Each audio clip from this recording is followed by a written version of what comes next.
کتاب الرضا، رضا دودھ پلانے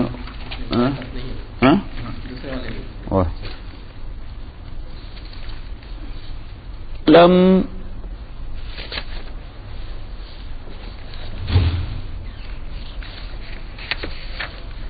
قال يحرم من الرضاء ما يحرم من النسب قليله وكثيره.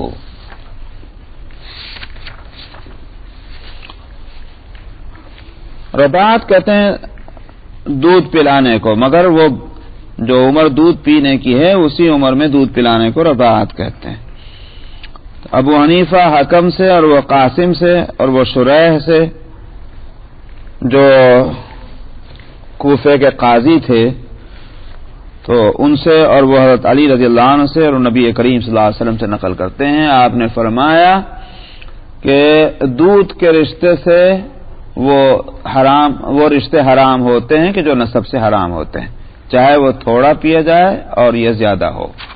مسئلہ جو ہے وہ یہ ہے کہ کتنا دودھ پینے سے یہ رشتہ قائم ہو جاتا ہے. امام شافعی رحمۃ اللہ علیہ کے نزدیک جو ہے وہ ایک گھونٹ پینے سے نہیں ہوتا، ان کے نزدیک کم سے کم 3 یا 5 گھونٹ پلانے سے جو ہے وہ رشتہ قائم ہوتا ہے. اور ان کے نزدیک روایت جو ان کی دلیل ہے وہ ہے حضرت عائشہ رضی اللہ عنہا کی، کہ حضرت عائشہ رضی اللہ عنہ نے کہا کہ قرآن شریف کے اندر پہلے 10 گھونٹ کی آیت تھی، بعد میں وہ اٹھا لی گئی اور 5 جو ہے گھونٹ باقی رہ گئے. تو وہ آیت نہیں باقی رہی مگر حکم باقی رہ گیا 5 گھونٹ کا. یہ عائشہ رضی اللہ عنہ کی روایت میں یہ ہے دلیل امام شافعی کی. امام ابو حنیفہ رحمۃ اللہ علیہ جو ہیں وہ اس کے قائل ہیں کہ چاہے ایک گھونٹ کیوں نہ پیا جائے، ایک گھونٹ بھی اگر اس کے پیٹ میں اتر گیا بچے کے تو اس صورت میں رشتہ جو ہے وہ دودھ کا قائم ہو جاتا ہے. یہ ہے دونوں کا اختلاف. امام ابو حنیفہ رحمۃ اللہ علیہ کے نزدیک یہ روایت جو ہے بہت واضح ہے.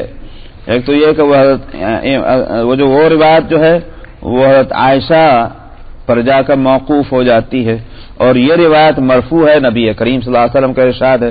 اور ظاہر ہے کہ موقوف کے مقابلے میں مرفوع حدیث جو ہے اس کا درجہ بہت اونچا ہوگا. اس لیے حنفیہ جو ہیں وہ اس معاملے میں ان کی پوزیشن مضبوط ہے کہ مرفوع حدیث ان کے پاس ہے. اور یوں سمجھیے کہ اس کی عقلی دلیل بھی یہی ہوگی کہ جو رشتے کی حرمت کے واسطے 1 گھونٹ اور 2 گھونٹ کے اندر تو فرق نہیں ہونا چاہیے. اگر 2 گھونٹ اس کا رشتہ قائم کر سکتے ہیں، 1 گھونٹ بھی رشتہ قائم کر سکتا ہے. تو جو بھی رشتے ہوتے ہیں نسب کے، جیسے مثال کے طور پر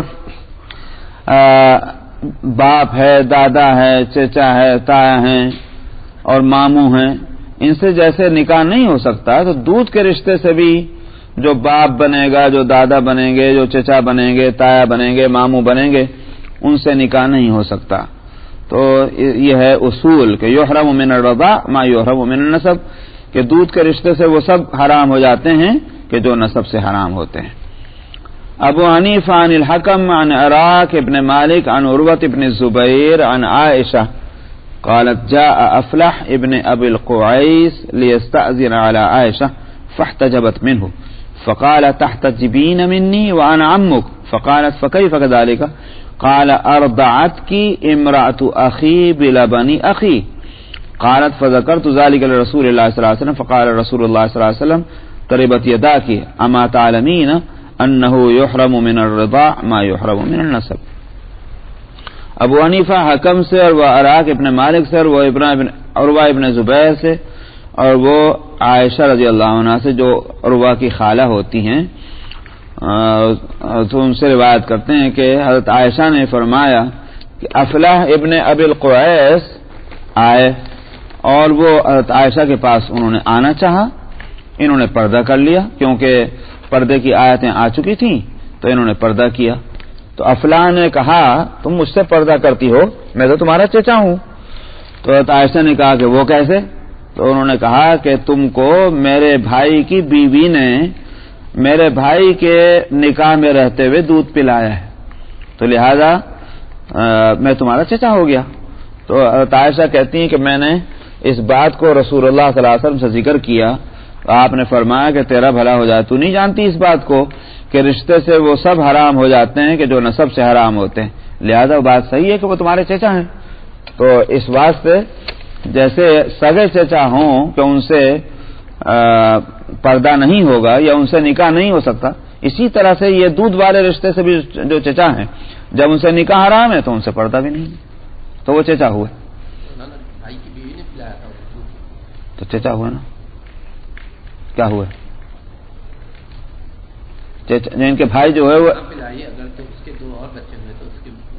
ان کے بھائی کیا بنے؟ ان کے دو شریک باپ بن گئے نا،